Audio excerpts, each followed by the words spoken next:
வாங்க நண்பர்களே, போட்டித் தேர்வுக்கு தயாராவோம். பாடம் தாவரவியல். குளோரோஃபில்லின் நிறம் எதனால் வருகிறது? மக்னீசியம்.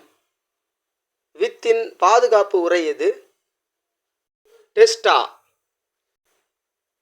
குளோரோபிளாஸ்ட் உள்ள செல் உறுப்பு எது? இலை செல். வேர் முனை வளர்ச்சி எங்கு நடக்கிறது? மெரிஸ்டம். தாவரத்தில் உணவு சேமிக்கும் பகுதி எது? பாரன்கைமா. விதையின் உள்ளே உள்ள உணவகம் எது? இண்டோஸ்பெர்மம். பயிர்களில் உள்ள புரதத்தின் முக்கிய மூலப்பொருள் எது? நைட்ரஜன். தாவரங்களுக்கு பச்சை நிறம் தரும் நிறமி எது? குளோரோஃபில்.